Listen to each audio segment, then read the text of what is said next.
Marry someone, anyone, or the board votes you out. The ultimatum echoed through Victoria Hayes's skull as Manhattan's skyline glittered below her corner office, 60 stories of steel and glass that suddenly felt like a cage. She was 32 years old, CEO of Hayes Industries, worth $8 billion on paper, and she couldn't control the next 3 months of her life. The rain hammered against the floor-to-ceiling windows of the boardroom like accusations she couldn't escape. Victoria stood at the head of the mahogany table, her Valentino suit immaculate, her expression carved from ice, while 12 board members stared with varying degrees of contempt, pity, or calculation. These were men and women who'd watched her claw her way up from junior analyst to corner office, who'd bet against her at every turn, who now smelled blood in the water. "The shareholders are nervous, Miss Hayes." Harold Peterson, her father's oldest friend and the company's CFO, spoke with the gentle condescension usually reserved for children and the incompetent. "Your lifestyle choices have become a liability." Victoria's fingers tightened around the presentation clicker until her knuckles went white. "My lifestyle choices have nothing to do with the fact that I've increased our market share by 18% in 2 years. Your personal life is our business when it affects stock prices." This came from Margaret Chen, the only other woman on the board, which somehow made the betrayal sting worse. "The tabloids call you the Ice Queen, the untouchable heiress. It's not exactly the image of stability our investors want." "I'm 32 years old." Victoria's voice could have frozen nitrogen. "I run a multinational corporation. I don't need to be married to prove I'm stable." "Actually," her father's voice cut through the room like a blade, "you do." Robert Hayes emerged from the shadows near the window where he'd been watching the proceedings like a director observing his play. At 65, he still commanded every room he entered, silver-haired, steel-eyed, and absolutely ruthless. Victoria had spent her entire life trying to earn one moment of genuine approval from this man. She'd stopped counting the years since she'd given up hope. "The merger with Donovan Technologies is our biggest deal in a decade." He circled the table slowly, a predator establishing dominance. "Marcus Donovan is old-fashioned. Family values, legacy, all that traditional nonsense. He's made it clear he prefers to do business with settled individuals. So I should get married to close a business deal." Victoria's laugh was sharp enough to draw blood. "This isn't the 19th century, Father." "No, it's worse." He stopped directly across from her. "It's the 21st century where perception is everything and your image is hurting this company. So here's what's going to happen, Victoria. You have 3 months to announce your engagement to someone suitable. Someone who makes you look human instead of a corporate robot." The room went absolutely silent. Rain continued its assault on the windows. Somewhere in the building below, people were working normal jobs with normal problems, unaware that empires were being held hostage to matrimonial demands. "And if I refuse? Then the board will vote on your position as CEO." He glanced around the table and Victoria saw the truth in their faces. They'd already discussed this, already made their decision. She was outnumbered, outmaneuvered, and out of time.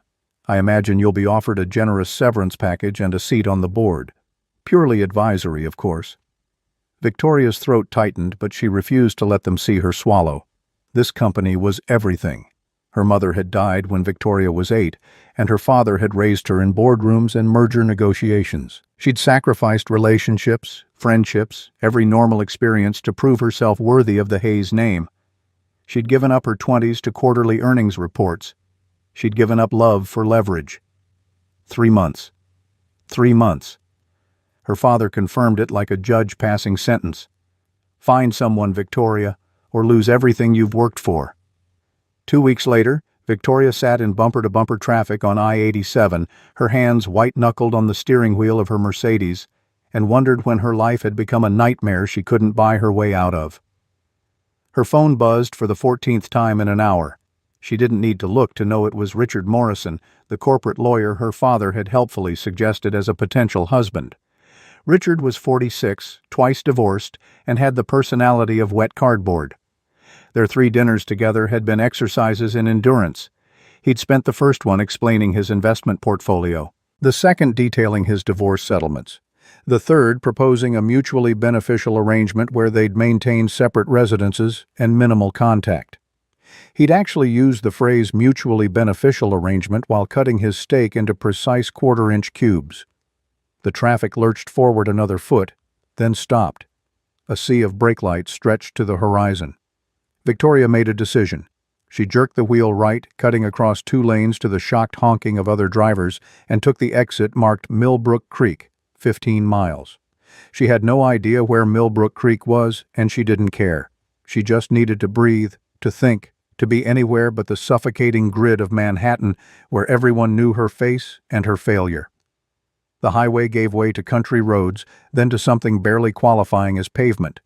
Trees pressed in on both sides, their autumn leaves brilliant against an impossibly blue sky. Victoria rolled down her window and let the wind mess her carefully styled hair. For the first time in weeks, her chest didn't feel like it was caving in.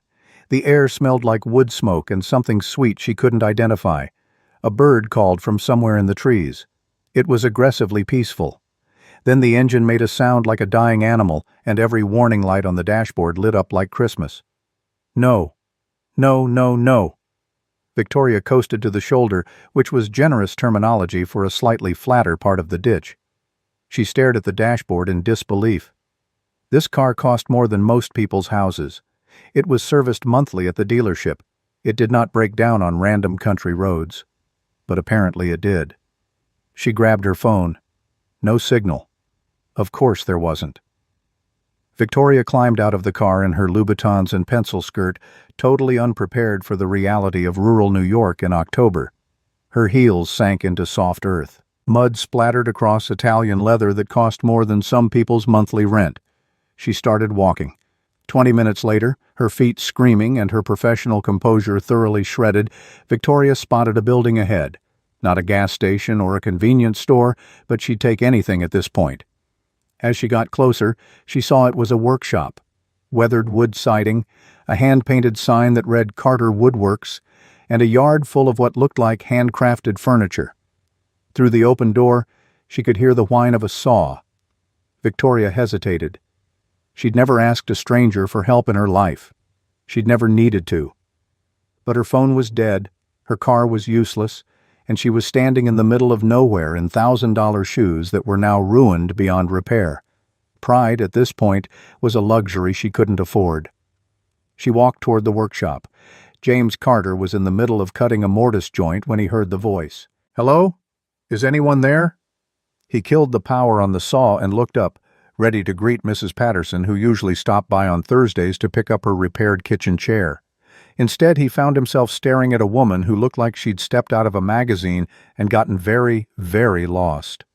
She was tall, maybe 5'9", with dark hair pulled back in a style that probably had a fancy name. Her suit was clearly expensive, though the hem was muddy and one heel looked damaged. But it was her face that caught him. Sharp cheekbones, gray eyes that assessed everything in a single glance, and an expression that suggested she was used to people jumping when she spoke. "Can I help you? My car broke down about a mile back."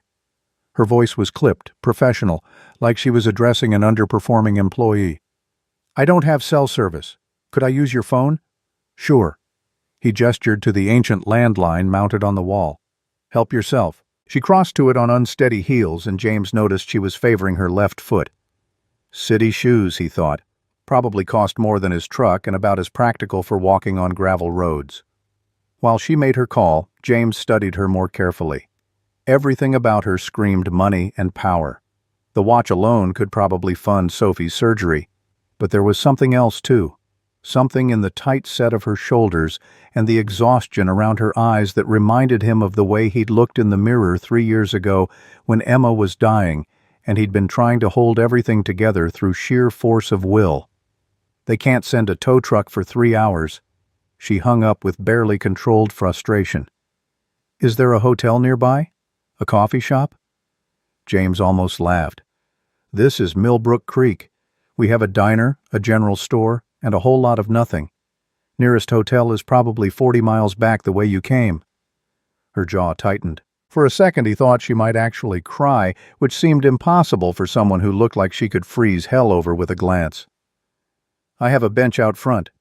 He surprised himself with the offer. "You could wait there. I'll make coffee. I don't want to impose." You already did when you walked into my shop." He said it lightly and was rewarded with the ghost of a smile. "I'm James, by the way. James Carter. Victoria." She hesitated, then added, "Hayes." The name meant nothing to him, but clearly she expected it to. James just nodded and went to make coffee. Victoria sat on the bench James had indicated, her feet throbbing, her pride in tatters, and tried to figure out how her life had become a country music song. The workshop was actually charming in a rustic way she'd never appreciated before. The yard was full of handcrafted pieces, a rocking chair that looked like it belonged in a museum, a set of kitchen cabinets with intricate carved details, toys that were clearly made with actual skill rather than mass-produced in a factory. James emerged with 2 mugs of coffee. Up close, she could see he was probably mid-30s with dark hair that needed a cut, green eyes, and hands that bore the scars and calluses of real work. He wore jeans and a flannel shirt rolled to his elbows, and he moved with the easy confidence of someone comfortable in his own skin. It was deeply annoying how attractive that was. So, he settled onto the other end of the bench. What brings Victoria Hayes to Millbrook Creek besides mechanical failure? Bad decisions and worse luck. She sipped the coffee and was surprised to find it excellent. Must be some city if you ended up here instead. Manhattan. James whistled low. Yeah, this is about as far from Manhattan as you can get without leaving New York. They sat in silence for a moment. It should have been awkward, but somehow it wasn't. The October sun was warm and the trees rustled in the breeze, and for the first time in weeks Victoria felt like she could actually breathe. "Daddy!" A small whirlwind burst out of the workshop. A girl, maybe 6 or 7, with wild dark curls and James's green eyes. She wore overalls covered in sawdust and carried a wooden horse she'd clearly been painting. "Look, I gave Thunder spots. He's a special horse now." Then she spotted Victoria and stopped dead, eyes going wide. "Who are you? Are you a princess? You look like a princess." "Sophie." James's voice held a warning and an apology. "Remember what we said about personal questions? It's fine." Victoria found herself smiling at the child's unfiltered honesty. "I'm Victoria, and no, not a princess. Just someone whose car broke down." "That's sad." Sophie climbed onto the bench between them, completely uninvited.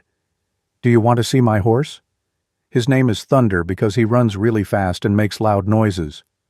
"Sophie," James said again, but Victoria waved him off. "I'd love to see Thunder."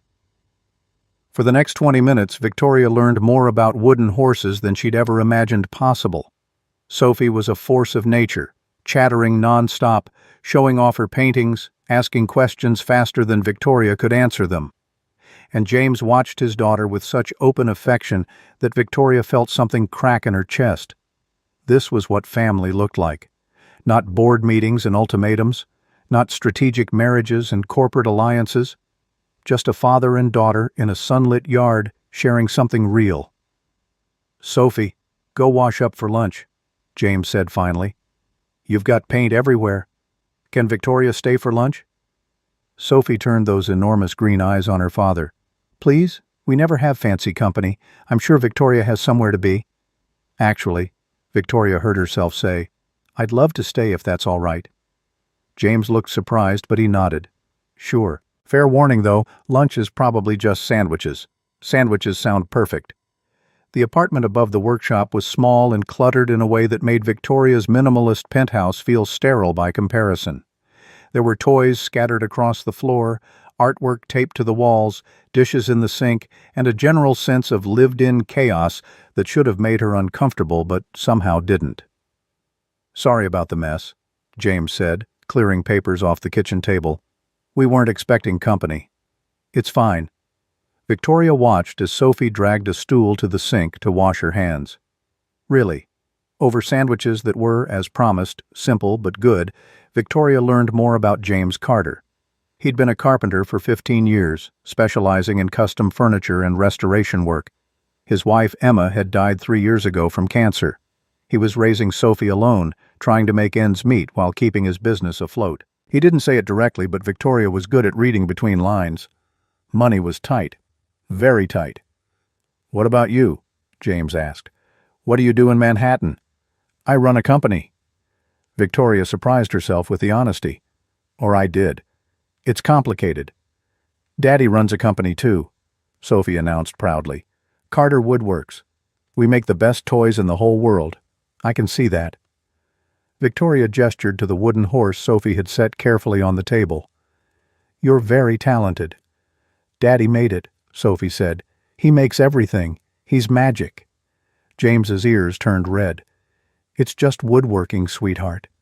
But Victoria saw the pride in his work, the precision in every joint and curve. This wasn't just carpentry. This was artistry. Can I ask you something? Victoria said suddenly. How do you do it? Run a business, raise a child alone, and still seem happy?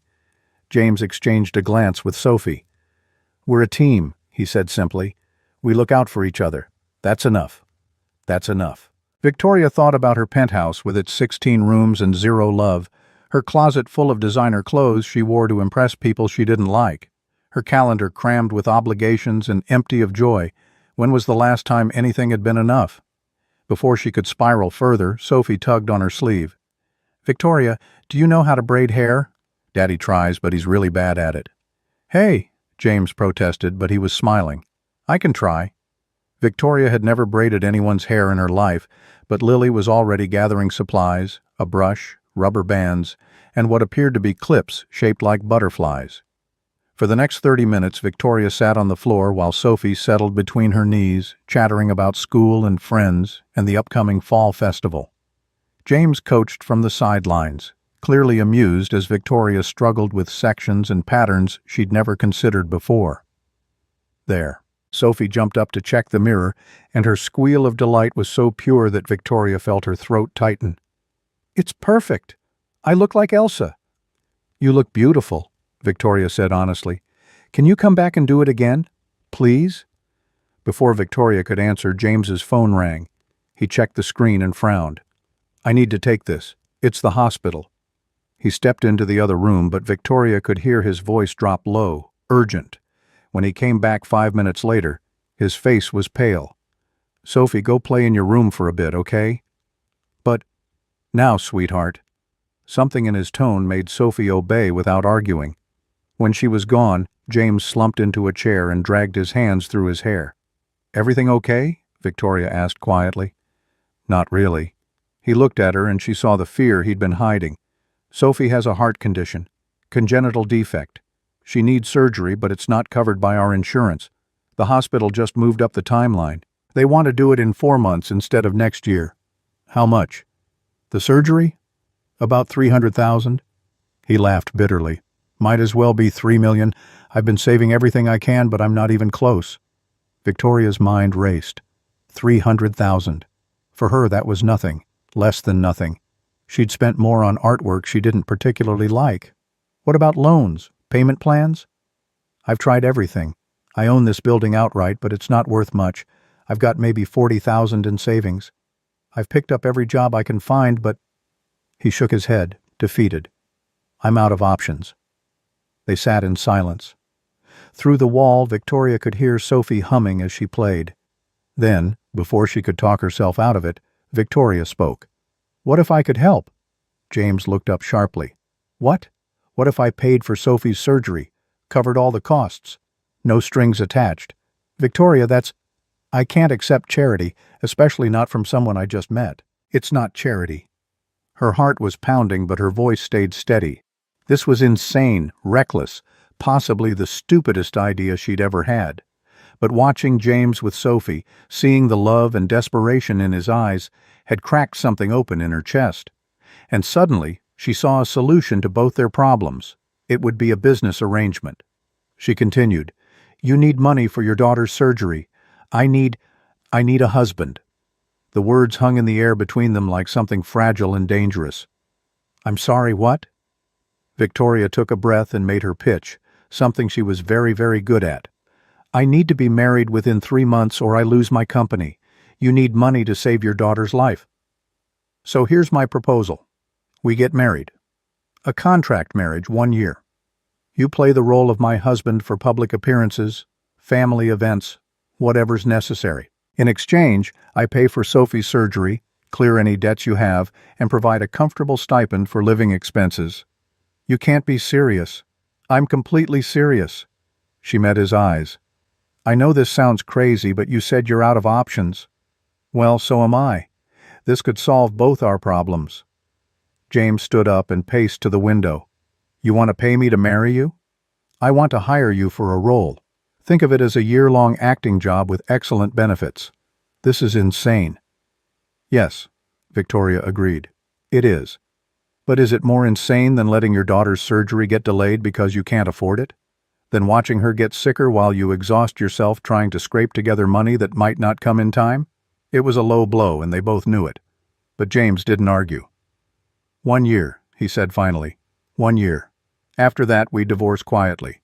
You'll have enough money to secure Sophie's future, maybe expand your business. I'll have satisfied the board's requirements and kept my company. And we just... What? Live together? Pretend to be in love? We live separately. You stay here. I stay in Manhattan. We see each other for scheduled appearances. Very civilized, very professional. She paused. Though it might be easier to sell the story if Sophie came to some events. The press loves that sort of thing. Successful businesswoman bonding with stepdaughter, but only if you're comfortable with it. James turned to face her. Why me? You could marry anyone, someone from your world, because everyone in my world wants something from me. Power, connections, money. You're the first person I've met in years who doesn't know who I am and doesn't care. She stood up. And because I watched you with Sophie and I saw something real, something I haven't seen in a very long time. This is crazy, James said again, but there was something shifting in his expression. Probably. So what do you say? He looked toward Sophie's room where his daughter was still humming happily, unaware that her whole future hung in the balance. I need to think about it. Of course. Take the night. I'll get a hotel. The nearest hotel is 40 miles away, remember? A wry smile tugged at his mouth. You can take the couch. We'll talk in the morning. That night, Victoria lay on James Carter's couch under a quilt that smelled like lavender and wood smoke and stared at the ceiling. This was insane. She was proposing a fake marriage to a stranger she'd known for less than 8 hours. But she kept thinking about the deadline. 3 months. Find someone or lose everything. And she kept thinking about Sophie's bright eyes and James's desperate hope when she'd offered to help. Maybe this could work.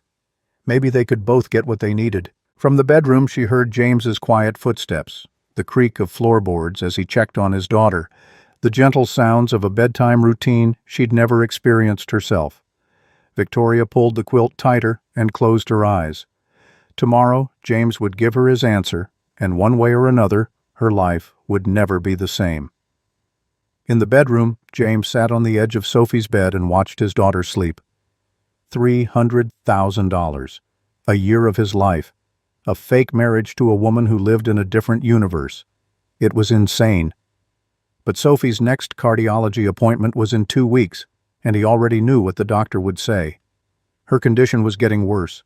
The surgery couldn't wait much longer. He thought about the contracts he'd lost last month when the mill closed, the jobs he'd bid on and lost to cheaper competition, the savings account that never seemed to grow fast enough no matter how hard he worked. He thought about Emma and what she would say. She'd probably laugh at the absurdity of it all, then tell him to do whatever it took to protect their daughter. James looked at Sophie's peaceful face, her chest rising and falling with each breath that might not come as easily in 4 months if he didn't find a way. 1 year of pretending. 1 year of playing a role. For her whole life ahead of her, healthy and strong. He already knew his answer. He just had to figure out how to tell Victoria Hayes that she'd just hired herself a husband. Morning came too quickly, and not quickly enough. Victoria woke to the smell of coffee and something sweet baking, completely disoriented until she remembered where she was. James Carter's couch. Millbrook Creek. A marriage proposal that seemed even more insane in the clear light of dawn. She sat up, wincing as her back protested the unfamiliar sleeping arrangement. Through the window she could see the workshop yard bathed in golden October light.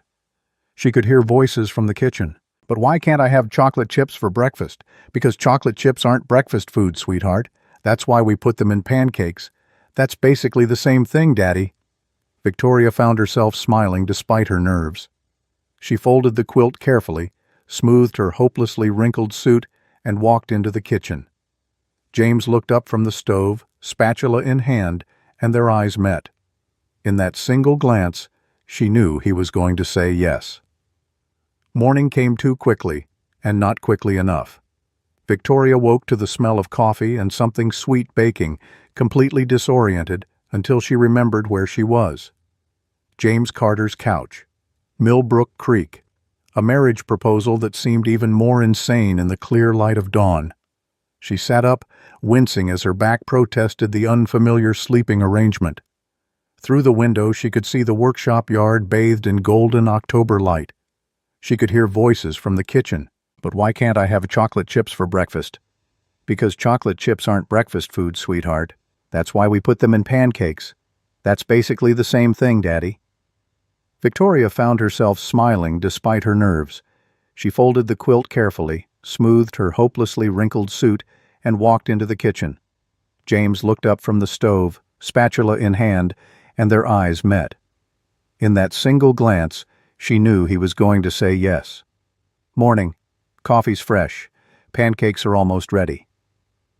Victoria.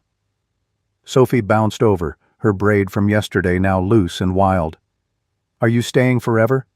Daddy said you might stay for a while." "Sophie, eat your breakfast," James said quickly, but Victoria caught the tension in his shoulders. They needed to talk alone. Breakfast was surprisingly pleasant despite the elephant in the room. Sophie dominated the conversation with stories about her friend Maya and the upcoming fall festival and whether pumpkins could really turn into carriages. James listened with patient attention, interjecting occasionally, while Victoria found herself drawn into the easy rhythm of their morning routine. This could be her life, for a year anyway. When Sophie finally ran off to brush her teeth, James poured them both more coffee and sat down across from Victoria. "I thought about your offer all night." "Of course. And I have questions." Victoria straightened. This was familiar territory. Negotiations. "First," James said. "Why? I mean, I understand you need to be married for your company, but why not marry someone from your social circle, someone who already knows the rules of your world?" Victoria wrapped her hands around her mug. "Because everyone in my world comes with agendas and expectations. They'd see this marriage as an opportunity for leverage. You need what I'm offering, money for Sophie's surgery. That's clean, simple, no hidden motives. Except I'd be lying to my daughter. Not lying, just not explaining every detail." She leaned forward. "James, we'd tell Sophie that we're getting married." "That's true. We tell her that sometimes adults make practical decisions." "Also true. We just wouldn't specify the timeline or the contract. She's 6. She'll get attached, maybe, but she'll also have a healthy heart and a secure future." Victoria held his gaze. "I'm not pretending this is perfect, but is it worse than the alternative?" James was quiet for a long moment. "What about the logistics? You said we'd live separately, but Sophie would be involved in appearances. How does that work? I'll maintain my penthouse in Manhattan. You and Sophie stay here. For events, galas, family dinners, public appearances, I'll arrange transportation. We'll coordinate schedules in advance. Everything professional and planned." "And your family? They're just going to accept that you married a small-town carpenter?" Victoria's smile was sharp. "My father wants me married to prove I'm stable. He didn't specify the pedigree. And honestly, he'll probably hate it, which is a bonus. You don't get along with your father. That's putting it mildly." She glanced toward Sophie's room where the little girl was singing off-key. "He sees people as assets or liabilities. Nothing in between. I spent my whole life trying to be the perfect asset, and it was never enough." James studied her face. "This marriage, it's not just about saving your company, is it? It's about proving something to him." "Maybe." Victoria didn't like how easily he read her. "Does that change your answer?" "No." He set down his mug. "Because I'm not doing this for your family drama. I'm doing this for Sophie. So here are my conditions." Victoria straightened. She was back in familiar territory now. "First," James said, "Sophie's well-being comes before everything. Any appearance, any event, any obligation, if it conflicts with what's best for her, we don't do it." "Agreed." Second, no lies about our relationship to the press or public. We're married, we're making it work, but we don't manufacture some fake love story. I won't play that game. That's actually better. The press loves an unconventional couple, the quiet carpenter and the CEO. It's already a story. Third, after the year is up, we go our separate ways cleanly. No drama, no recriminations. We co-parent Sophie's relationship with you if she wants to maintain contact, but otherwise we're done. Something twinged in Victoria's chest at that, but she nodded. Of course. And fourth, James paused. I want it in writing. Every term, every obligation, every financial arrangement. I'm not naive enough to trust a handshake deal worth hundreds of thousands of dollars. I'll have my lawyer draw up a contract today, not your lawyer. A neutral third party, someone who represents both our interests. Victoria couldn't help but smile. You're smarter than you look. I'm a small-town carpenter, not an idiot. But his tone was light. So, Victoria Hayes. He extended his hand across the table. Do we have a deal? She took his hand. His palm was warm and calloused against hers. We have a deal, James Carter. Within hours, Victoria's lawyer, Patricia Chen, a sharp woman who'd served the Hayes family for 20 years, arrived from Manhattan with a briefcase full of documents and barely concealed shock. Let me get this straight, Patricia said, sitting at James's kitchen table while he worked in the shop below. You want to marry a carpenter you met 2 days ago? Day before yesterday, technically. And yes. Victoria, your father is going to lose his mind. My father gave me 3 months to find a husband. I found one. The terms of his ultimatum didn't specify net worth or social standing. Patricia removed her glasses and pinched the bridge of her nose. You're doing this to spite him, aren't you? I'm doing this to save my company and help a child who needs medical care. If it annoys my father, that's just a side benefit. He'll investigate James. You know he will. Let him. Victoria had already done her own preliminary research during the drive to call Patricia that morning. James Carter, widowed, no criminal record, small business owner, well regarded in his community. He was exactly what he appeared to be, a good man in a bad situation. Patricia spent the next hour drafting contract terms with surgical precision, financial arrangements, public appearance obligations, custody considerations for Sophie, divorce terms, confidentiality clauses. By the time James came up from the workshop for lunch, they had a 20-page document that reduced their marriage to transactional components. James read it carefully, asking questions that proved he understood exactly what he was signing. When he reached the financial section, surgery costs, debt coverage, monthly stipend, trust fund for Sophie, his hand tightened on the pages. This is too much. It's what we agreed to. The stipend. You're offering $5,000 a month. We don't need that much. You're providing a service. Consider it payment for your time and inconvenience. I'm not a prostitute, Victoria. The word landed like a slap. Patricia looked between them with barely concealed fascination. That's not what I meant, Victoria said carefully. You're taking time away from your business, dealing with my family, attending events you'd rather avoid. You should be compensated fairly. $3,000, James said. That's fair. The rest feels like you're buying me. Victoria wanted to argue, but the set of his jaw told her this was non-negotiable. Fine. $3,000. Patricia made the notation. James signed on the final page, his signature deliberate and clear. Just like that, Victoria Hayes had herself a husband. The next week passed in a blur of arrangements that felt surreal even by Victoria's standards. She returned to Manhattan long enough to collect clothes and inform her assistant that yes, she was getting married, and no, there would be no engagement party. She fielded 17 calls from her father and ignored all of them, sending him a single text instead. Found someone. You'll meet him Friday. Friday arrived with the weight of an execution date. James drove to Manhattan in his truck, a 15-year-old Ford that had seen better days, with Sophie buckled in the back seat singing along to Disney songs. Victoria had offered to send a car service, but James had refused. He was already compromising enough. He wasn't showing up to meet her father in a hired limousine. Victoria met them in the lobby of Hayes Tower, a gleaming monument to corporate power that stretched 60 stories into the Manhattan skyline. She watched through the windows as James's truck pulled up to valet parking, looking absurdly out of place among the Mercedes and Teslas. This was a terrible idea. Her father would eviscerate James in minutes. Then James climbed out of the truck, lifted Sophie down, and straightened his tie, the only concession he'd made to the formality of the meeting. And Victoria felt something settle in her chest. He wasn't going to pretend to be something he wasn't, and somehow that was exactly what she needed. Wow. Sophie breathed as they entered the lobby, marble floors stretching in every direction, crystal chandeliers hanging overhead. Is this where you work? It's like a castle. Sort of. Victoria had changed into her armor, a Saint Laurent suit in charcoal gray, heels that added 3 inches to her height, hair pulled back in a severe chignon. Next to James in his department store suit and Sophie in her flower print dress, she looked like she belonged to a different species. You look different, James said quietly as they waited for the elevator. This is my work persona. It's very sharp. That's the point. She led them to the elevator. My father's office is on the top floor. He's expecting us at 2, and he doesn't know anything about me. He knows I'm bringing my fiancée. That's all he needs to know. The elevator ride took 45 seconds and felt like 45 years.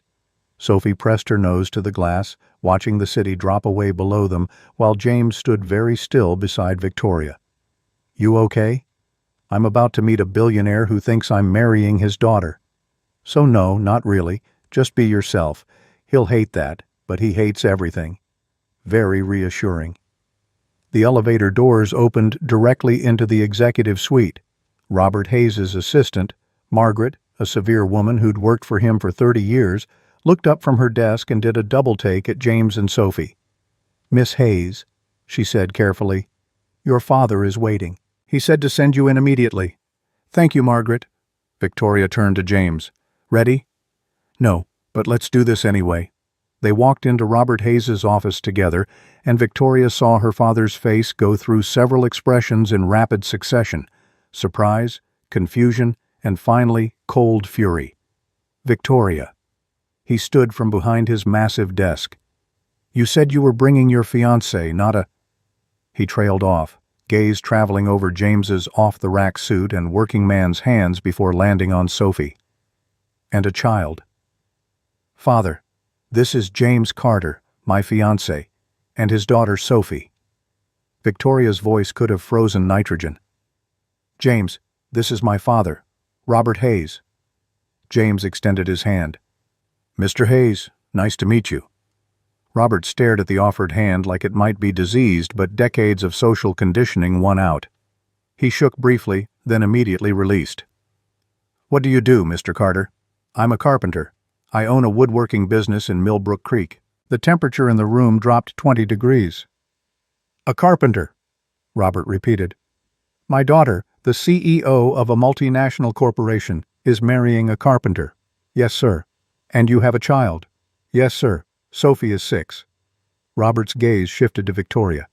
We need to speak privately. Anything you want to say, you can say in front of James. I don't think that's wise, and I don't care what you think is wise. Victoria's voice was still wrapped in silk.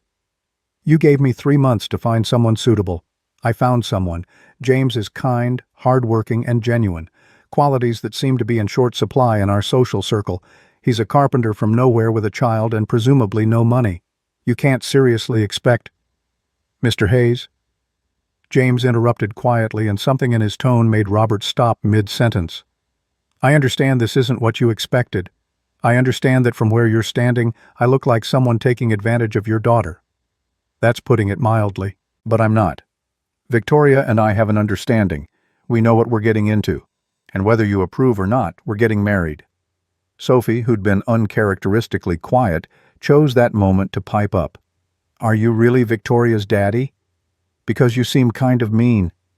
The office went absolutely silent. Victoria bit the inside of her cheek to keep from laughing.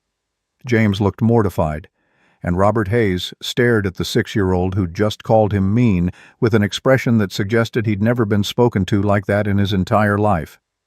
Sophie, James said, that's not polite. But it's true, she persisted. He hasn't smiled once, and he's looking at Victoria like she did something bad. She didn't do anything bad. She's really nice. She braided my hair. Despite everything, Victoria felt warmth bloom in her chest.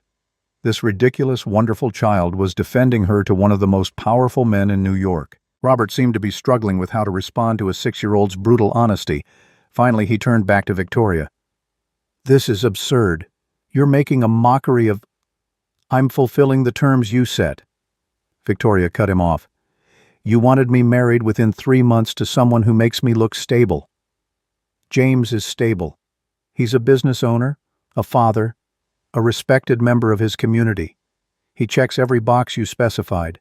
I specified someone from our world." "No, you didn't. You said someone suitable." "Well, I found someone suitable for me." Father and daughter stared at each other across the desk, and James could practically see the decades of conflict and competition crackling between them. "When's the wedding?" Robert asked finally. 3 weeks. Small ceremony, immediate family only. The board will want to meet him first. Then arrange it, but make it quick. We have a lot to plan." Robert looked at James again, and this time his expression was calculating. "Mr. Carter, could you give us a moment? Margaret will show you and your daughter to the conference room. There's coffee and—" He glanced at Sophie. "I believe we have some cookies." James looked at Victoria, who nodded slightly. He took Sophie's hand and left, though Victoria could see the tension in his shoulders as he went. The moment the door closed, Robert erupted. "What the hell are you thinking? A carpenter with a child? Victoria, this is career suicide. This is survival," she shot back. "You backed me into a corner, so I found a way out. You don't get to complain about the solution when you created the problem." "I created the problem? You created it by refusing to settle down like a normal person. By normal you mean marry some corporate clone who sees me as a stepping stone to your fortune. No thank you." Robert paced to the window, hands clasped behind his back. "The board won't accept this. The board will accept what you tell them to accept. You still control 40% of the voting shares. And if I refuse to support this marriage?" Victoria smiled coldly. "Then you lose me entirely. I'll marry James anyway, resign from Hayes Industries and start my own company. I have contacts, capital, and enough industry knowledge to compete directly with you. Is that really what you want?" It was a bluff, mostly, but Robert didn't need to know that. He turned back to her, and for the first time she saw something like grudging respect in his eyes. "You've thought this through. Did you expect anything less? You trained me, Father. Every ruthless tactic I know, I learned from you. He's going to hurt you. People like that always want something." "People like what? Working-class people? Good fathers? Or just people who aren't you?" The barb hit home. Robert flinched almost imperceptibly. What does he want? Medical care for his daughter. That's it? That's never it. Well, this time it is. Victoria moved toward the door. "The wedding is in 3 weeks. You can either show up and play the supportive father, or you can stay away. Either way, it's happening." She reached for the handle, then paused. "And Father? James is a good man, better than most of the people in your precious social circle. You might try actually talking to him instead of dismissing him." She left before he could respond. In the conference room, she found James and Sophie at the massive table. Sophie had discovered the cookies and was happily munching while James nursed a cup of coffee and looked like he wanted to bolt. "How bad?" he asked when Victoria entered. "About what I expected. He's furious, but he'll fall in line. He hates me. He hates everyone. Don't take it personally." She sat down next to Sophie. "How are you doing, sweetheart?" "These cookies are really good," Sophie said seriously. "Way better than the ones at home. Can we bring some back?" James and Victoria exchanged glances, and despite everything, they both smiled. "Sure," Victoria said. "We'll bring some back." The wedding took place on a Saturday afternoon in late October when the trees were ablaze with color and the air carried that perfect autumn crispness that made everything feel possible. Victoria had kept her promise. It was small, but it was nice. More than nice, actually. They'd chosen a small estate outside the city, a historic property with gardens that looked like they belonged in a storybook. Victoria had hired a wedding planner who specialized in intimate ceremonies, and the woman had worked miracles with the 3-week timeline. White roses and ivy draped the arbor where they'd exchange vows. String lights waited to illuminate the evening reception. A small string quartet played classical pieces that drifted across the grounds like something from another era. There were exactly 32 guests. James's side included Thomas, who'd driven up from Pennsylvania, a few close friends from Millbrook Creek, and Mrs. Patterson from the general store who'd known James since he was a boy. Victoria's side was her father, looking like he'd rather be anywhere else, 3 board members who'd made the trip out of obligation rather than affection, and Patricia Chen, who'd become something close to a friend during the contract negotiations. And Sophie, of course. Sophie, who'd insisted on the biggest princess dress she could find and currently twirled in the bridal suite, making the tulle skirt float around her like a cloud. "Do I look like Elsa?" she asked for the 15th time, spinning to face Victoria. "You look even better than Elsa," Victoria said honestly. The dress was ridiculous and wonderful, layers of white tulle over a champagne-colored slip with crystals scattered across the bodice that caught the light when Sophie moved. Victoria had never seen a child look so purely happy. "And you look like a queen," Sophie said seriously, studying Victoria's reflection in the mirror. Victoria had chosen a dress that walked the line between bridal and practical, a simple sheath in ivory silk that fell to her ankles with long sleeves and a neckline that was elegant without being dramatic. No veil, no train, nothing that screamed traditional wedding. Her hair was down for once, falling in soft waves past her shoulders, and her only jewelry was a pair of pearl earrings that had belonged to her mother. She looked like a bride. She felt like a fraud. "You're not scared, are you?" Sophie asked suddenly. "What makes you think I'm scared?" "You keep touching your earrings. Daddy does that with his watch when he's nervous." Victoria forced her hand down from her ear. "I'm not scared. Just thinking." "About what?" "About how this whole arrangement was supposed to be simple and transactional and completely under her control. And instead she was standing in a bridal suite with a 6-year-old who looked at her like she hung the moon, about to marry a man she'd known for less than a month. And nothing about any of it felt simple anymore." "About how lucky your dad is to have you," Victoria said instead. Sophie grinned. "I know. I'm the best." A knock on the door interrupted them. Patricia poked her head in, her expression carefully neutral. "It's time. Lucas is already at the arbor. You ready?" "No, absolutely not." This was insane. "Ready," Victoria said. The walk to the ceremony felt both endless and too short. Sophie skipped ahead, scattering rose petals with wild enthusiasm that had nothing to do with the careful pattern the wedding planner had demonstrated. Victoria followed, her heels sinking slightly into the grass, and tried to remember how to breathe. Then she saw James waiting at the arbor, and something in her chest settled. He'd cleaned up well. Not a designer tux, he'd refused that, but a well-tailored dark suit that fit his frame perfectly. His hair was neatly trimmed, his shoes polished, and when he saw her walking toward him, his expression shifted from nervous to something softer, something almost reverent. This was an act, Victoria reminded herself, a performance for the guests. James was good at playing his role, but when she reached him and he took her hand, his palm was sweating just like hers was, and she realized he was just as terrified as she was. "You look beautiful," he murmured low enough that only she could hear. "You clean up nicely yourself. Sophie insisted I use cologne. I smell like a department store. You smell fine." They were stalling, both of them. The officiant, a kind-faced woman who'd agreed to perform a secular ceremony, cleared her throat gently. "Shall we begin?" The ceremony itself was short. No religious elements, no lengthy sermons about love and commitment. Just simple vows that Victoria and James had written themselves, focusing on partnership and respect and supporting each other through the year ahead.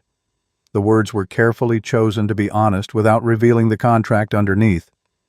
"I promise to be your partner in all things," Victoria said, her voice steady despite the chaos in her chest, "to respect your choices and support your dreams, to care for you and Sophie with everything I have."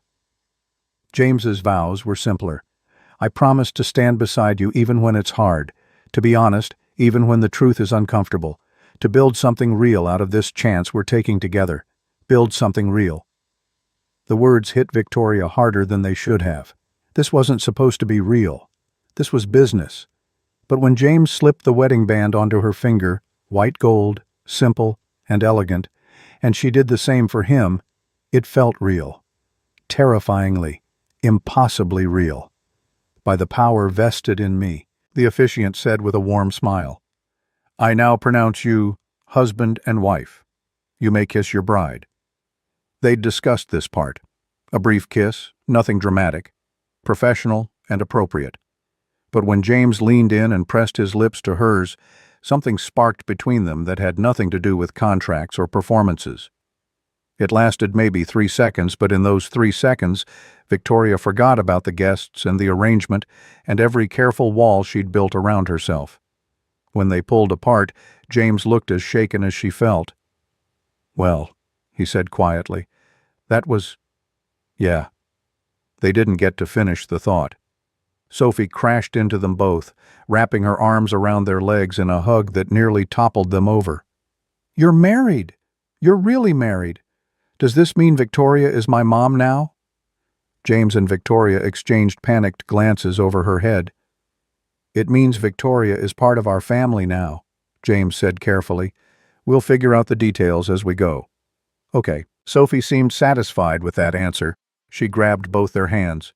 "Come on," Mrs. Patterson said. "There's cake with 4 layers." The reception was held in a garden pavilion strung with lights that glowed like fireflies as the sun set. Dinner was served at a single long table where all 32 guests sat together, creating an atmosphere that was more family gathering than formal wedding. The food was excellent.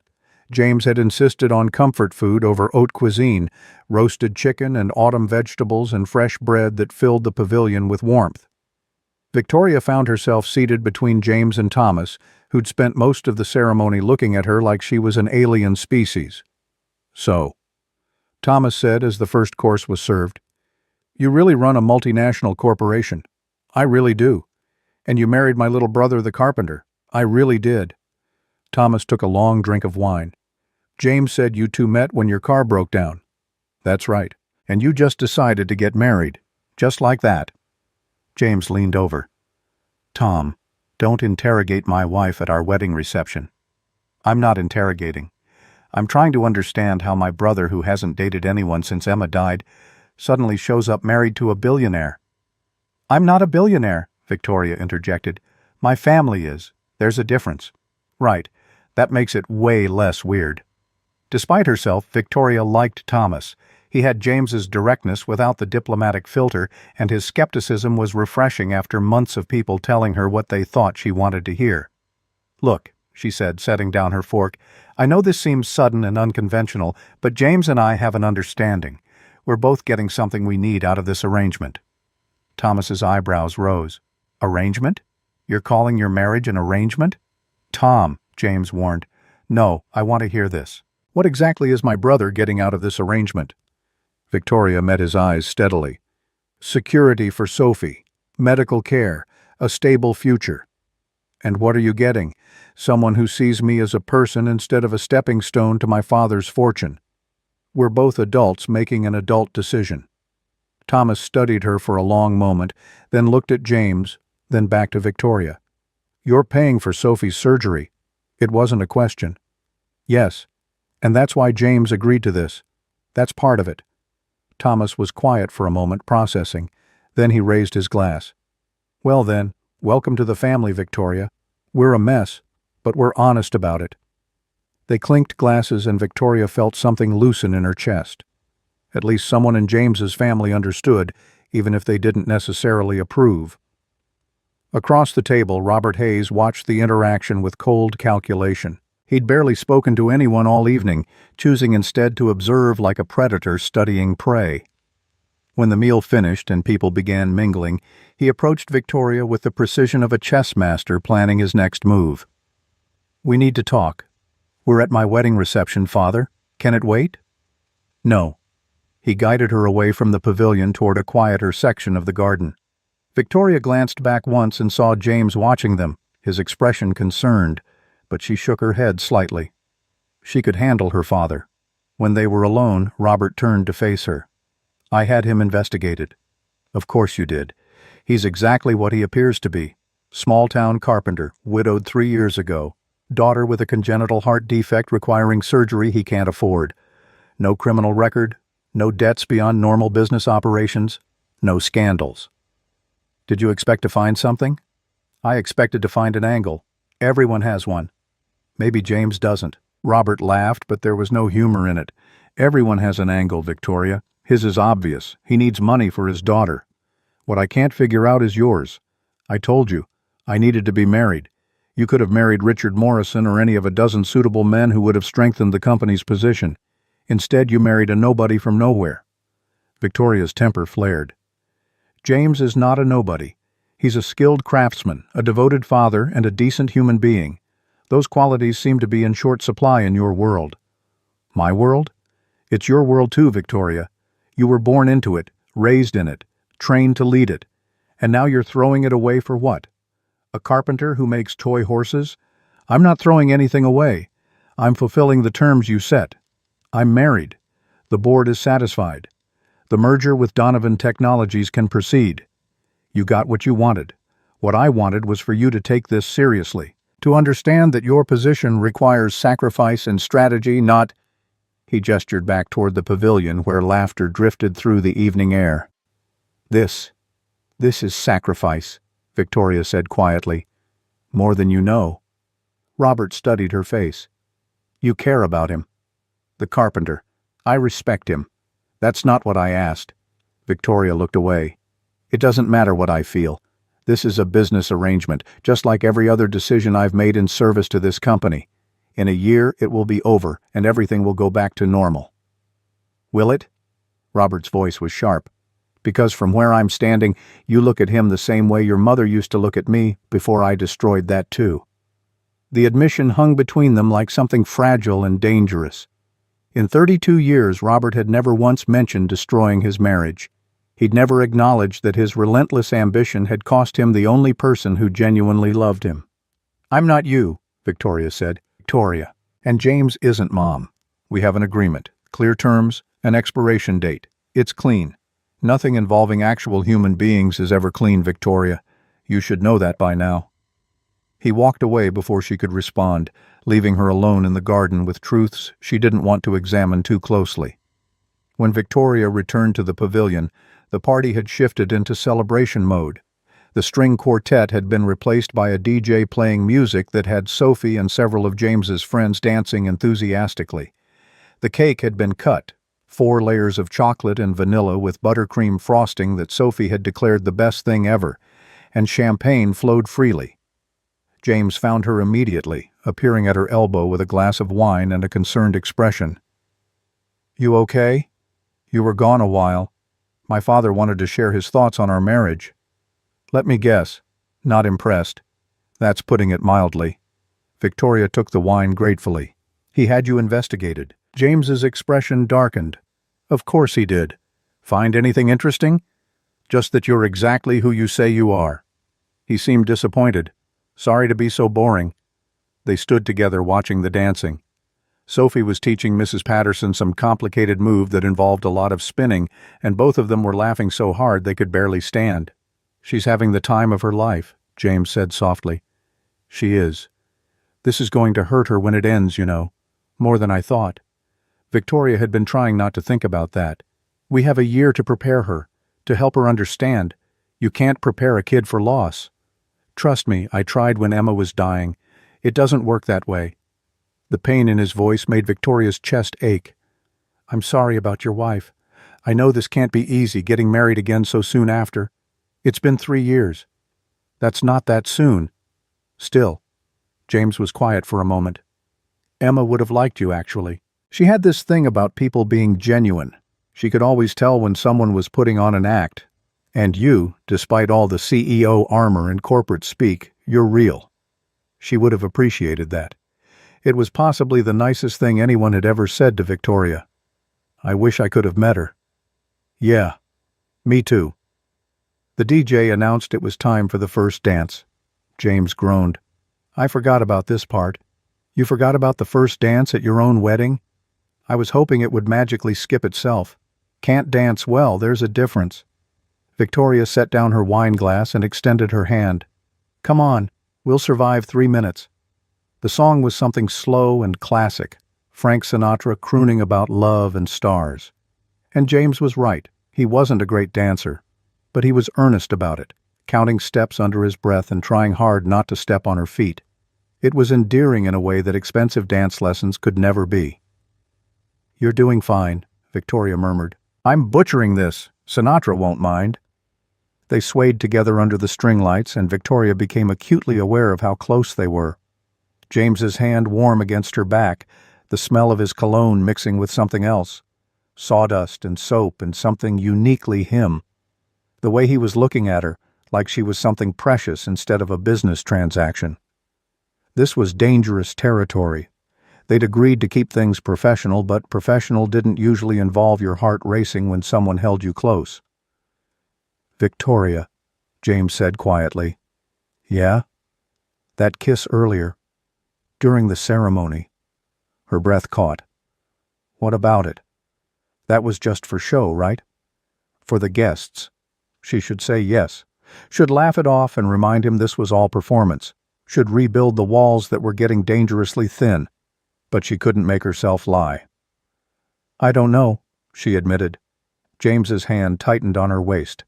"Yeah. Me neither." They finished the dance in charged silence, both of them acutely aware that something fundamental had shifted between them. This wasn't supposed to happen. The contract had been clear: professional distance, separate lives, clean boundaries.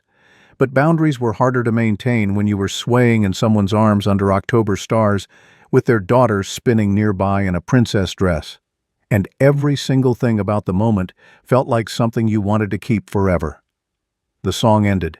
They stepped apart. And Victoria knew. They both knew. They were in trouble. The rest of the reception passed in a blur of congratulations and cake and dancing. Sophie eventually crashed around 9, falling asleep on a cushioned bench with frosting still on her face. James carried her to the car, and Victoria found herself helping to buckle the sleeping child into her seat, their hands brushing in the dark. The wedding was over, the performance complete. But as Victoria watched James's truck pull away toward Millbrook Creek while she climbed into the town car that would take her back to Manhattan, she felt something twist in her chest. They'd done it. Pulled off the wedding, satisfied the board, checked all the boxes. Everything was going according to plan. So why did it feel like she'd just made the biggest mistake of her life? The ICU smelled like betadine and broken promises. Victoria sat in the uncomfortable chair beside Sophie's bed at 4 a.m, her hand wrapped around the small fingers that had gone limp hours ago when the anesthesia finally wore off enough for sleep. The monitors beeped their steady rhythm, 72 beats per minute, oxygen saturation at 98%, blood pressure stable. Numbers that said Sophie was alive, recovering, that the surgery had worked exactly as Dr. Shaw promised.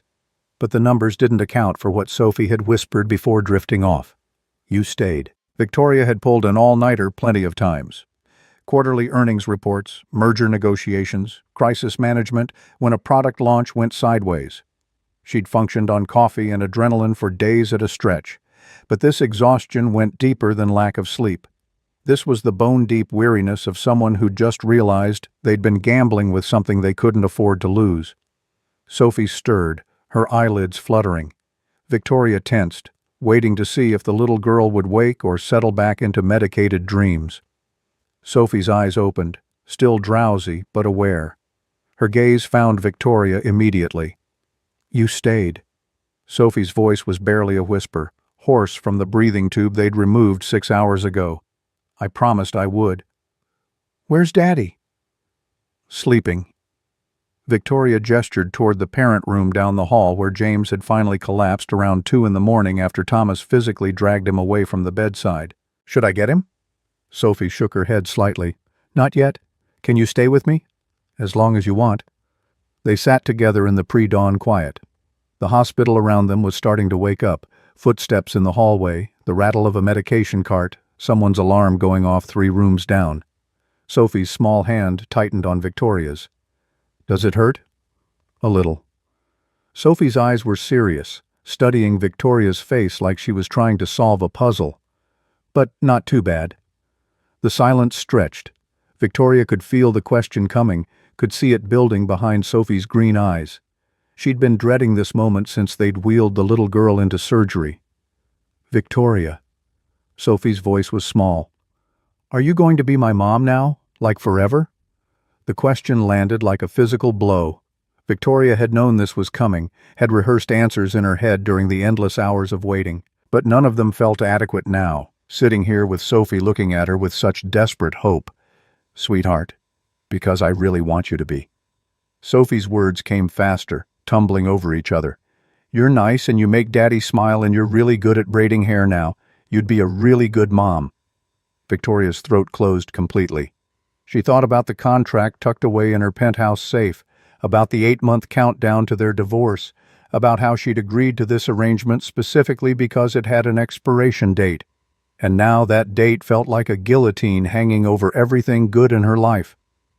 "I care about you very much," Victoria said carefully, choosing each word like she was navigating a minefield. "And I'm going to be in your life for as long as you want me there." It wasn't an answer, and Sophie was smart enough to know it. Her face fell slightly, the hope dimming.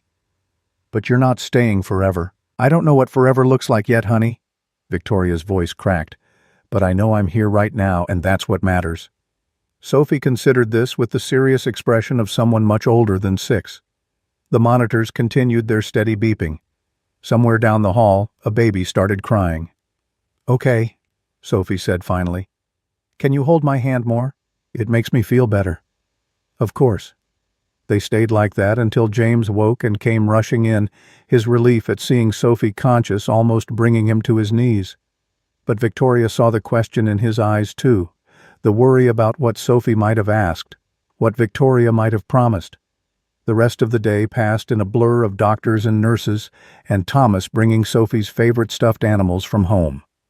Mrs. Patterson from the general store sent flowers with a card that made Sophie giggle. Even some of James's customers stopped by with well wishes. But the most surprising visitor came that evening. Victoria was alone with Sophie. James had finally been convinced to go home and shower, when Robert Hayes walked into the ICU with the hesitation of someone entering foreign territory. He wore a suit that probably cost more than the hospital equipment surrounding them, looking impossibly out of place among the sterile whites and blues. "Father." Victoria stood abruptly. "What are you doing here?" "I came to see my daughter." He looked at Sophie in the hospital bed and something flickered across his face, gone too quickly to identify. "And to meet the child she's willing to destroy her career for." "I didn't destroy my career. Same thing in this case." But his tone lacked its usual cutting edge. He moved closer to the bed, studying Sophie with an expression Victoria couldn't quite read. "How is she?" "Surgery went perfectly. She'll make a full recovery." Robert nodded slowly. Then, to Victoria's shock, he pulled a chair up beside the bed and sat down. "Hello, Sophie." His voice was gentler than Victoria had heard it in years. "I'm Victoria's father, Robert." Sophie studied him with open curiosity, her head tilted against the pillow. "You're the mean one from the wedding."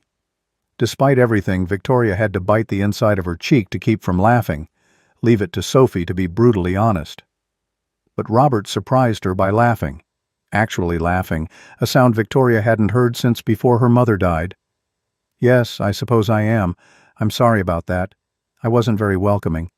"It's okay." Sophie's voice was getting stronger as the day wore on. "Victoria says you love her, but you don't know how to show it. Is that true?" Robert looked at Victoria, and she saw something raw in his expression, something that looked almost like regret. "Yes," he said quietly. "I suppose it is." They sat in uncomfortable silence for a moment. Then Sophie, bless her, filled it with her usual chatter. "Do you want to see my scar? It's going to be really cool when it heals, like a warrior scar. That's what Daddy said. I'd love to see it." Sophie carefully pulled down the collar of her hospital gown to show the bandaged incision site. Robert examined it with surprising interest, leaning in close. "Very impressive. You're very brave." "I know." Sophie grinned, some of her natural spark returning. "Are you going to be nicer to Victoria now? Because she's really good and she works really hard and she makes me happy. And Daddy too." Robert's expression softened in a way Victoria had never seen before. "I'll try to be nicer.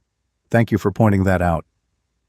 When James returned an hour later, clean and slightly more rested, he found Robert Hayes reading to Sophie from a hospital-provided storybook while Victoria watched in stunned silence. James stopped in the doorway, taking in the scene. "Mr. Hayes." Robert stood and extended his hand. James. I came to apologize for my behavior at the wedding and after. It was inexcusable. James shook his hand warily. Okay. And to tell you both that I spoke with Marcus Donovan this afternoon. Robert's gaze shifted to Victoria. He's agreed to proceed with the merger despite the missed vote. Victoria felt her jaw drop. What? Apparently his own daughter missed his birthday last year for a merger negotiation, and he's regretted not saying something ever since. Robert's smile was wry. Your choice reminded him what actually matters. Congratulations, Victoria. You saved the merger by walking away from it. I don't understand. Neither do I, frankly. But Marcus wants to move forward. The board is satisfied and your position is secure. He paused, studying her face. If you still want it. Did she?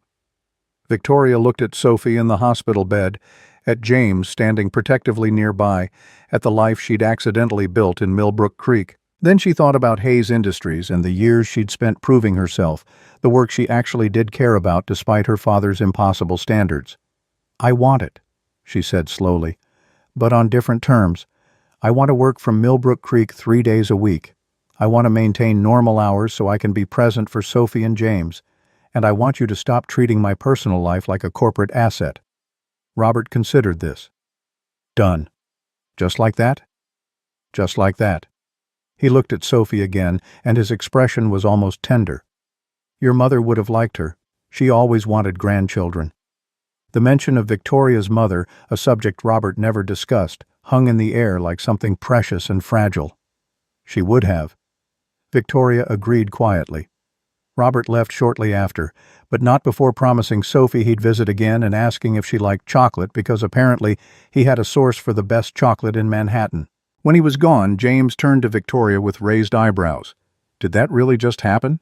I think so. I'm still processing. Your father read Sophie a story. I noticed. And apologized. Also noticed. And you're keeping your job. Apparently. James sat down heavily in the visitor's chair. This day has been completely surreal. Sophie piped up from the bed, her voice getting drowsy from the pain medication they'd administered 20 minutes ago. I like Robert. He's not as mean as he seems. No, Victoria said, moving to adjust Sophie's blankets. I suppose he's not. She caught James's eye over Sophie's bed and something passed between them. They'd started this arrangement as strangers making a practical deal. But somewhere along the way, between Thursday night dinners and hospital vigils and choosing each other over corporate obligations, they'd become something else entirely. Something real. Something that terrified Victoria more than any boardroom battle ever could, because in 6 months their contract ended, and she had no idea how to walk away from this life she'd accidentally fallen into. But that was a problem for another day. Right now Sophie was safe and healing. James was here beside her. And for once in her life, Victoria wasn't thinking 3 moves ahead.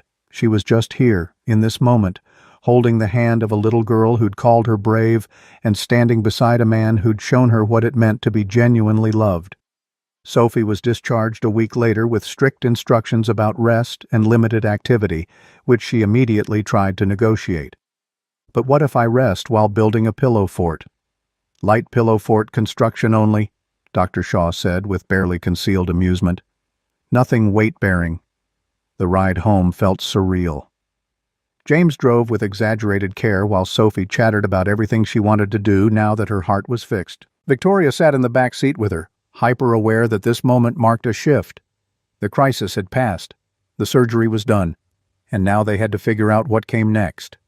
When they pulled up to the workshop, Thomas was waiting on the porch with balloons and a banner that read, "Welcome Home, Sophie," in handmade letters. Mrs. Patterson had apparently organized half of Millbrook Creek because the apartment was filled with casseroles and flowers and cards from people Victoria barely knew, but who clearly loved James and Sophie. Small towns, James said with a wry smile surveying the chaos. They take care of their own. Victoria thought about her sterile Manhattan penthouse where she didn't know her neighbors' names and no one would notice if she disappeared for a week. Yeah, she said quietly, they do. That night, after Sophie was settled in bed and the well-wishers had finally left, James and Victoria stood in the kitchen surrounded by enough food to feed them for a month. I should probably head back to Manhattan, Victoria said, not moving. I've been away from the office for almost 2 weeks. You could stay. James's voice was careful. There's no rush to leave. James, I know we have an agreement. I know there's an expiration date. He moved closer, his eyes searching hers. But Victoria, we're way past pretending this is just a contract marriage. We can't do this right now. Victoria's voice was sharper than she intended. Sophie just got out of the hospital. Everything's emotional and heightened and— Stop. James caught her hand. Stop making excuses. We've been dancing around this for months. At some point we need to actually talk about what's happening between us. Victoria pulled her hand away, suddenly furious. What do you want me to say? That I've fallen for you? That I care about Sophie like she's my own daughter? That the thought of leaving in 4 months makes me want to throw up? Yes, that's exactly what I want you to say. Well, I can't. Because saying it makes it real. And making it real means I have to deal with the fact that I signed a contract promising to walk away. And I don't know how to break promises, James. It's literally the only thing I'm good at, keeping my word and following through on agreements, even when those agreements are destroying you. Especially then. They stared at each other across the kitchen, years of corporate conditioning colliding with messy human emotions that refused to be managed or controlled. What are you so afraid of? James asked quietly. Everything. Victoria's voice cracked. I'm afraid that if I stay, you'll realize I'm not actually good at this. The domestic stuff, the family stuff, the being a real person instead of a CEO stuff. I'm afraid Sophie will get hurt. I'm afraid my father will find some way to use this against me. I'm afraid that if I let myself want this life, it'll be taken away like everything else I've ever cared about. James crossed the kitchen and took her face in his hands, forcing her to meet his eyes. And I'm afraid that if you leave, I'll spend the rest of my life knowing I let the best thing that ever happened to me walk away because I was too scared to fight for it. James. I love you, Victoria. I'm in love with you. Not the CEO, not the heiress, not the woman who paid for Sophie's surgery. You. The person who learned to braid hair even though you'd never done it before. Who chose a hospital room over a board meeting. Who reads to Sophie in terrible accents and helps her make disastrous mac and cheese and looks at both of us like we're the most important thing in your world. Victoria felt tears streaming down her face. This wasn't supposed to happen. I know. But it did. So now what? Before Victoria could answer, a small voice came from the doorway. Are you guys fighting? They sprang apart. Sophie stood there in her princess pajamas, clutching her wooden horse and looking worried. No, sweetheart, James said quickly. We're just talking. It sounded like fighting. Sophie's lower lip trembled. Are you going to leave, Victoria? Is that what you're talking about? Victoria knelt down to Sophie's level, her heart breaking at the fear in those green eyes. Sophie, honey, it's complicated. Adults always say that when they don't want to tell the truth. Sophie's voice was small but steady. My friend Maya's parents said it was complicated right before her dad moved out. Are you moving out? I don't live here, sweetheart. I never did. I have an apartment in Manhattan. But you're here all the time. Sophie's tears started falling. You have a toothbrush in our bathroom and clothes in Daddy's closet, and you make pancakes on Sundays. You said you'd be in my life as long as I wanted. I still want you. Don't you want me anymore? The question gutted Victoria completely. She pulled Sophie into a fierce hug, breathing in the strawberry shampoo smell of her hair. I want you more than anything, Victoria whispered. You and your daddy both. So much it scares me. Then why are you leaving? Because sometimes adults make promises before they understand what they're really promising. And now I don't know how to keep all my promises at the same time. Sophie pulled back to look at her. What promises? Victoria glanced at James, who nodded slightly. They'd agreed to be honest with Sophie about the contract when the time came. Apparently the time was now. When your daddy and I got married, we made an agreement, Victoria said carefully. A business agreement. We said we'd be married for 1 year and then we'd get divorced. That was the plan from the beginning. Sophie's face crumpled. So it's not real? Our family isn't real? No, baby, that's not... James started, but Sophie cut him off. You lied to me. Both of you lied. You said you were getting married, but you didn't say it was fake. It wasn't fake, Victoria said desperately. The marriage is real. The feelings are real. Everything between us is real. It's just, the timeline was supposed to be temporary. Was supposed to be? Sophie latched onto the past tense like a lifeline. Does that mean it doesn't have to be temporary anymore? Victoria looked at James helplessly. He moved closer, creating a small circle of the three of them in the kitchen doorway. Sophie. His voice was gentle. Victoria and I need to figure some things out. Adult things about jobs and where we live and how to make this work. But whatever happens, you're not going to lose either of us. Do you understand? Even if Victoria and I can't be married, she'll still be in your life.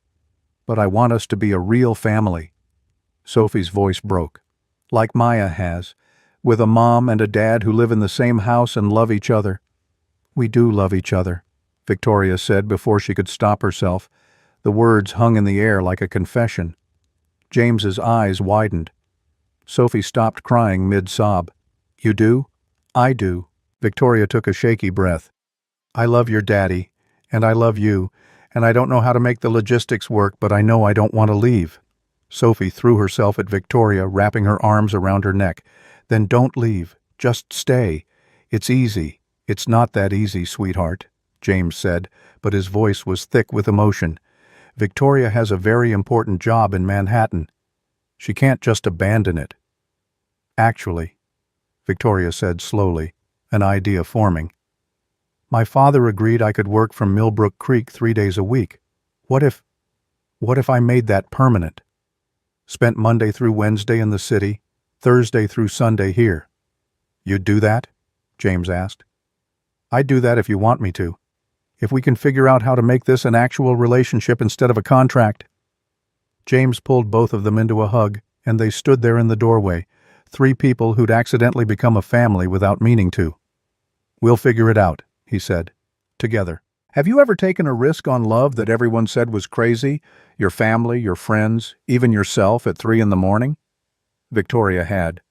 And standing here in James Carter's kitchen with his daughter's arms around her neck and his hand warm against her back, she knew she'd do it again. The announcement came 3 weeks later at the annual Hayes Industries Gala, a black tie affair that Victoria usually dreaded but this year felt almost excited about. She stood at the podium in a midnight blue gown, while 200 of Manhattan's elite watched with varying degrees of interest. Thank you all for coming. Her voice was steady, amplified through the ballroom speakers. As you know, the merger with Donovan Technologies was finalized last week, making this one of the most significant expansions in our company's history. But tonight I want to talk about a different kind of expansion. She found James in the crowd. He wore the same suit from their wedding, looking uncomfortable but determined. Sophie sat beside him in a velvet dress, swinging her legs and occasionally waving at Victoria. For the past 8 months I've been living a dual life, CEO during the week, family woman on weekends. And I've learned something crucial. The skills that make someone effective in business, strategic thinking, resource management, building strong teams, are the same skills that make a family thrive. She outlined her plan. Flexible schedules for executives, remote work options, on-site childcare, generous parental leave for all employees, not just mothers. Every policy she wished had existed when she was trying to navigate boardrooms and bedtime stories simultaneously. Some of you will think this makes us soft, that prioritizing family over constant availability will hurt our competitive edge. But I'd argue the opposite. Our people are our greatest asset, and assets perform better when they're not exhausted and resentful, when they have lives worth living outside these walls. The room was silent. Victoria couldn't tell if they were inspired or horrified. Then Marcus Donovan stood up and started clapping. His wife joined him, then others, until the entire ballroom erupted in applause. Victoria caught her father's eye across the room. Robert was clapping too, slowly, but there was something like pride in his expression. When the speeches ended and the dancing began, James found her near the champagne table. That was incredible. That was career suicide, probably. The old guard hates change. The old guard needs to retire. He took her hand. Dance with me? You hate dancing. I hate a lot of things I'm willing to do for you. They swayed together on the dance floor, and Victoria realized she didn't care who was watching or what they thought. She was dancing with her husband, her real husband, not the contract version, and their daughter was giggling at a nearby table with Robert, who'd apparently decided being a grandfather was his new project. "I have something for you," James said, reaching into his jacket. He pulled out a small wooden box, intricately carved with a pattern of roses and vines. Inside was a ring. Not the simple band she wore now, but something clearly handmade. White gold inlaid with tiny diamonds that caught the light like captured stars. "I made it. Took me 3 weeks to get the stone settings right. It's not as fancy as what you're probably used to. It's perfect." "James," Victoria's voice cracked, "you made me a ring. I made you a ring." He slipped it onto her finger beside the wedding band. "I know we're already married, but that was for the contract. This is for real. For choosing to stay even when you had every reason to leave.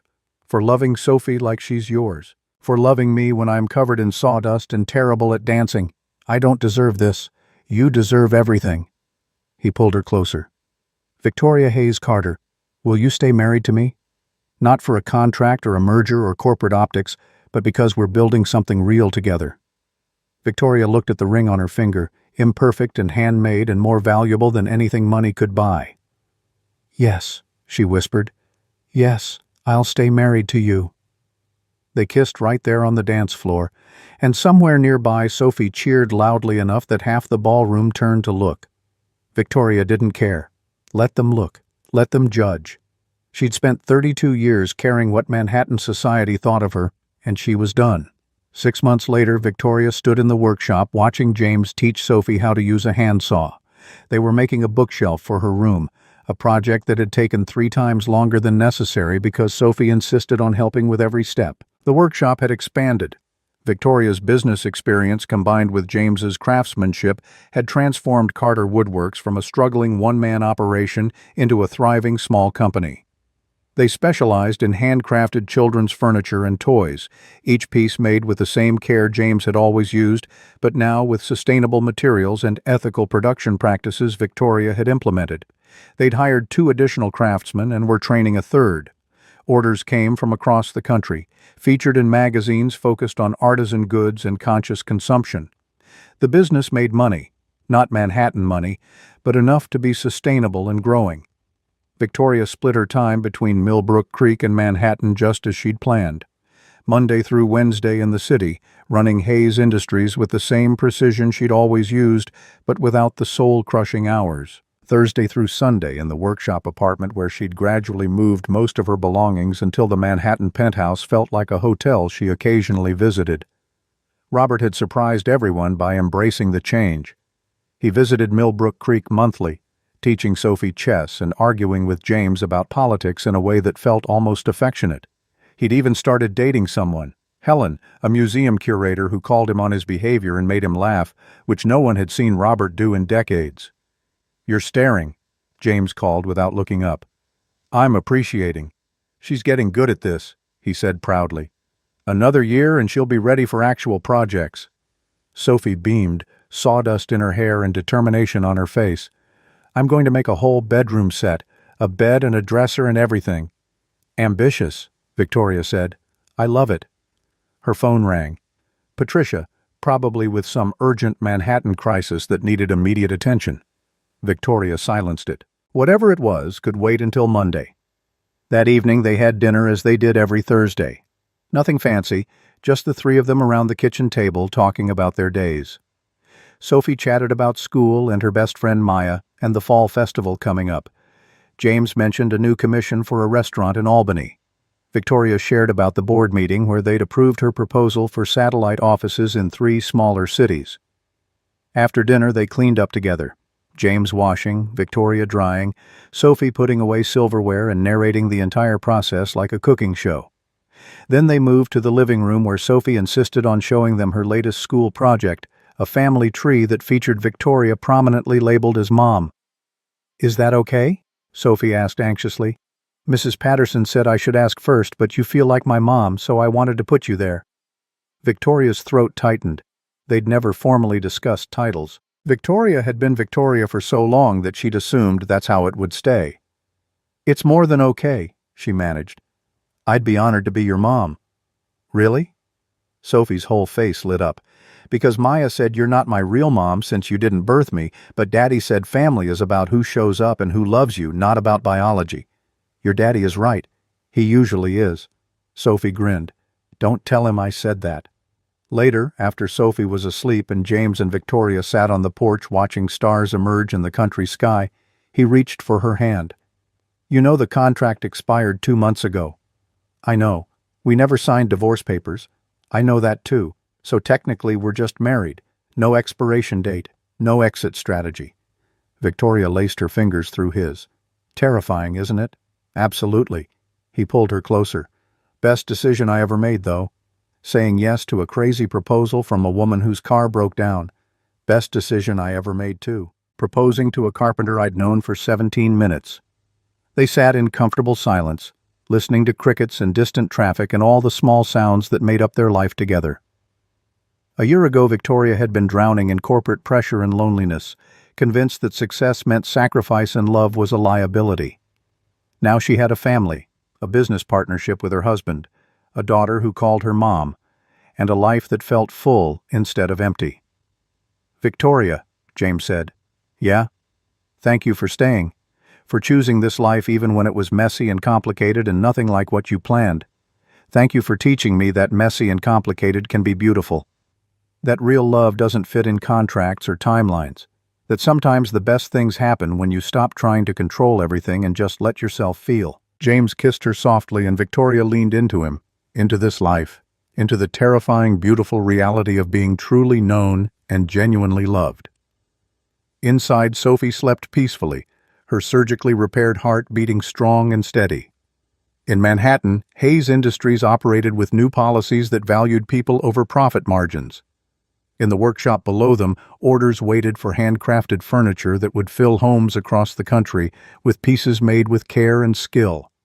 And on this porch in Millbrook Creek, Victoria Hayes Carter, CEO, wife, mother, and finally fully herself, held her husband's hand and watched the stars emerge like promises being kept. She'd come to this small town desperate and cornered, looking for a business solution to a corporate problem. She'd found a family instead. Found love. Found herself. The contract had promised 1 year, but Victoria had learned that the best things in life didn't come with expiration dates or exit strategies. They came with morning pancakes and sawdust in your hair, and a little girl calling you mom, and a man who saw past your armor to the person underneath. They came with staying when you could have left, with choosing love over logic, with building something real from what started as a transaction. I love you, she told James, not for the first time, but somehow feeling like every time was the first time, new and terrifying and absolutely right. I love you too, forever, not just for a contract period. Forever sounds perfect. Inside, Sophie stirred in her sleep and smiled, dreaming of the family she'd helped create by simply being herself, honest and loving and brave enough to call out adults when they were being stupid. And in that moment, everything that had seemed impossible a year ago felt inevitable. This was always where Victoria was meant to end up. She just needed a broken-down car, a desperate carpenter, and a 6-year-old girl to show her the way home.